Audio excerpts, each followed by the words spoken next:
Maraming salamat po sa lahat ng suporta na binibigay nyo kay Attorney Harold Restricio. Hindi ko po akalain na magtutuloy-tuloy ng ganito ang ating laban. Nakala ko po pagkatapos ng eleksyon ay matatakuhan na ang COMELEC dahil hindi na po nila itinuloy yung pagpigil sa aking proklamasyon. Pero ang nangyari po ngayon ay inuloy nila yung kaso dito sa Prosecutor's Office, tumuloy po dun sa korte. Asahan niyo po mga kababayan ko dito sa Pilipinas na laban po tayo hanggang sa uli, hanggang sa ang katotohanan ay lumabas. At magpapatuloy po si Attorney Harold Restricio na ilabas ang pagkukulan ng COMELEC tungkol sa nangyaring eleksyon ngayong 2025 para sa susunod na eleksyon 2028, hindi na po ito ulit mangyayari.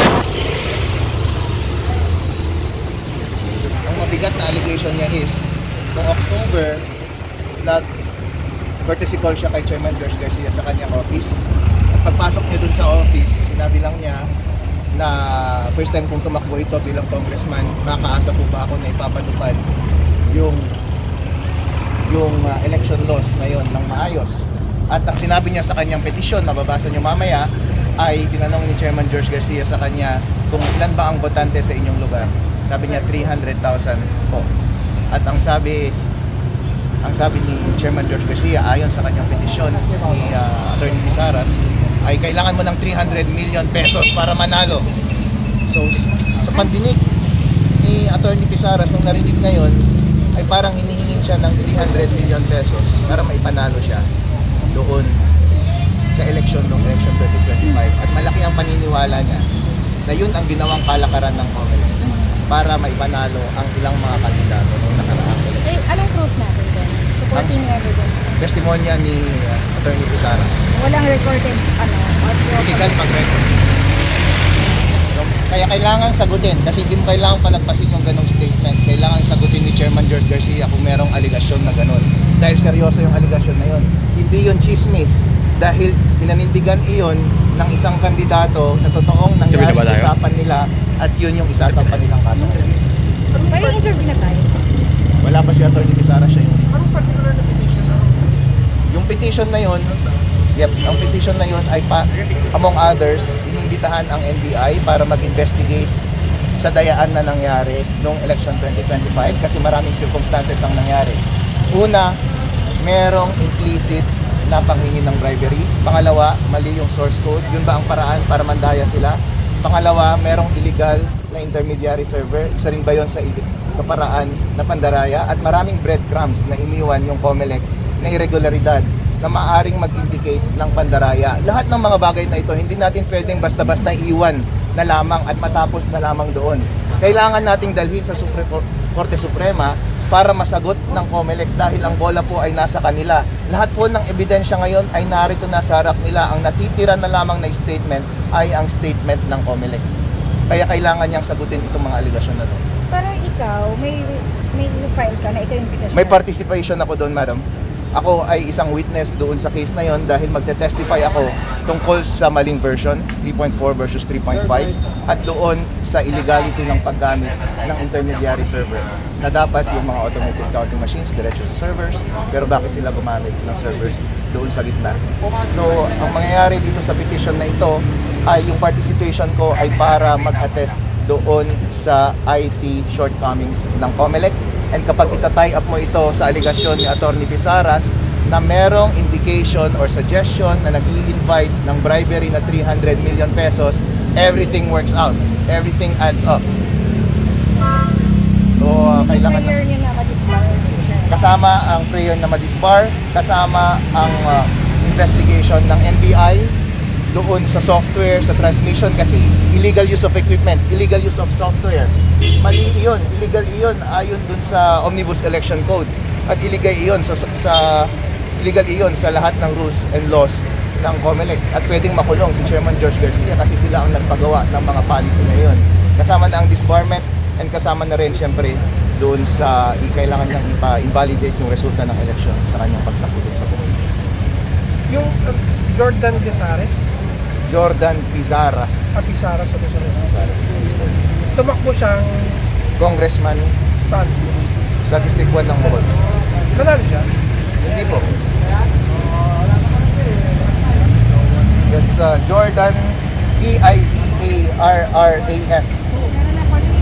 Kopya lang pero hindi pa na-file.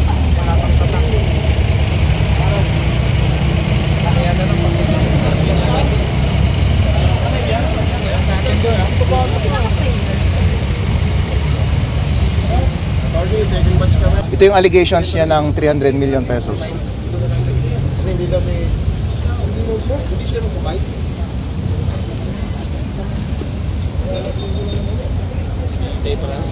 Sir, baka pwedeng paano nung ano niyan? Soft copy nung... Ay, hingi na lang kami nung ano. Pwede kayong makakuha ng original. Mamaya. Mamaya.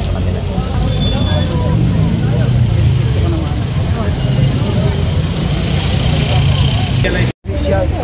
Ngayon, wala nang ganon. Bayad na lang sa kanisinong binabayaran. All of a sudden, lumabas na lang. Elected official na. Pwede kong sabihin sa report, yung tama petition for certiorari and mandamus. Yes. Nakapalog doon, inareklamo ng primary. Tama po ba yun? Wala yung brother. Allegation. Allegation. Kasama, okay. Pero yung disbarment nakalagay po doon You sa read between the petition. lines in the petition, you will arrive at that conclusion. Okay. Kasi yung disbarment boss, pwedeng moto yun ng Supreme Court pag may On nahanap its silang own. ground. On its own. Pero you asked for it categorically sa Yeah, to petition. conduct an investigation. The investigation, the evidence, wala. Okay, Then the responsible people should be... 40% kalaglag. Sir, thank you.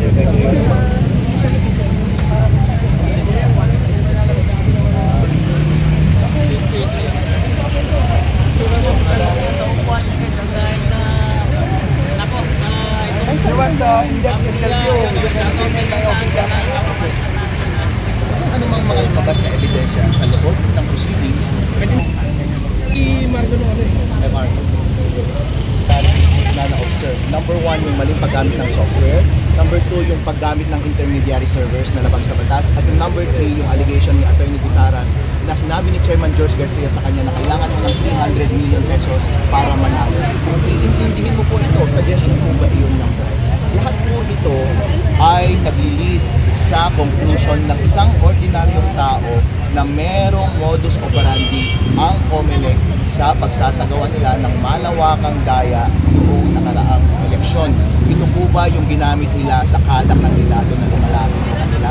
Ito po ba yung dahilan kung bakit nanalo ang mga ilang kandidato na hindi inaasaang manalo? Ito po ba ang dahilan kung bakit walang tiwala ang taong bayan ngayon sa resulta ng eleksyon? Ngayon po, iniimbitahan po namin si Chairman George Garcia na lumapit sa Supreme Court. Kami na po ang lumapit mismo sa Supreme Court dahil ayaw niya tayong pansinin sa media. Gusto po namin na tawagin siya ng Supreme Court. Chairman George Garcia, maliwanag po ang mga allegation laban sa iyo. Maling software, maling transmission, at yung mukhang tunog na nag-i-invite ng bribery. Sagutin mo, anong ibig mong sabihin noong sinabi mo na kailangan ng 300 million pesos para manalo? May malakas po bang ebidensya sa mga ibinibitang sa kanya? Doon po sa petition, meron po kami pinipresenta na mga ebidensya. Meron pong nag-request kanina kung merong recording. Illegal po mag-record ng conversation. Pero meron pong sufficient na ebidensya para mapatunayan na nangyari yung conversation na yun between Atty. Tisaras at kay Chairman George Garcia. Sapat po yung mga iyon.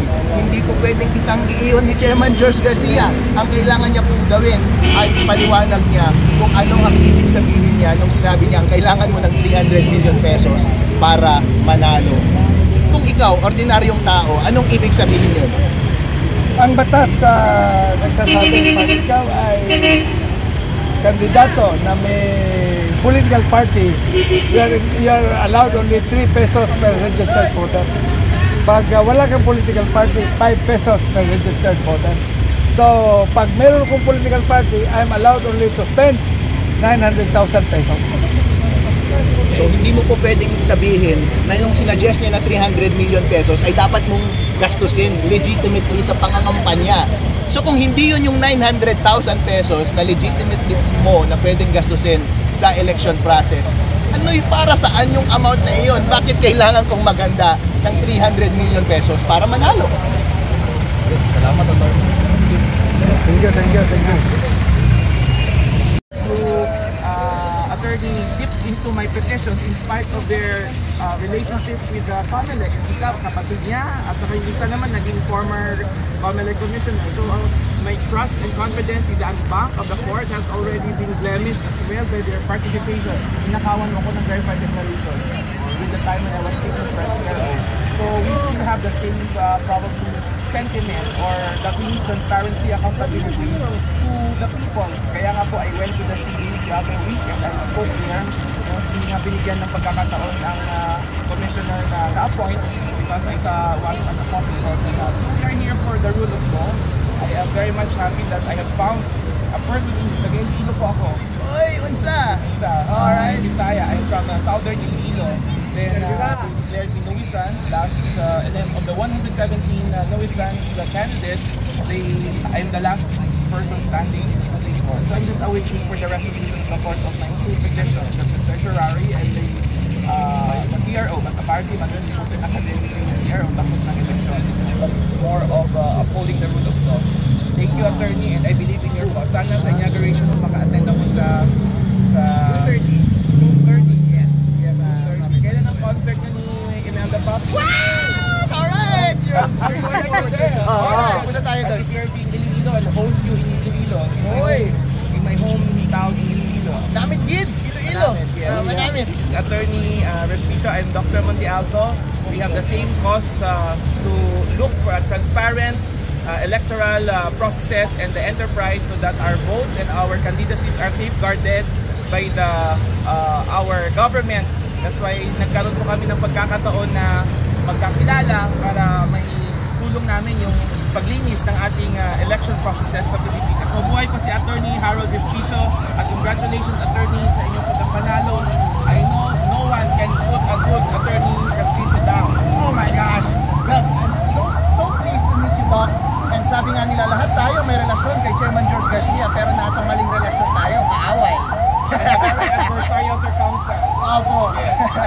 So we will wait for the resolution of the court. At this time, I'm filing my motion for intervention for relations in the public. But put a doubt on the resolution of the case. Alright. I'm very pleased na meron akong mga kasama dito sa Supreme Court na lumalaban sa katiwalian ng eleksyon. Sana po hindi na susunod mangyari sa 2028 para naman ang ating demokrasya ay maayos nating maipatupad at yung mga ninanais natin na mumuno sa ating bayan at siyang mamumuno sa atin at hindi na po dadayain.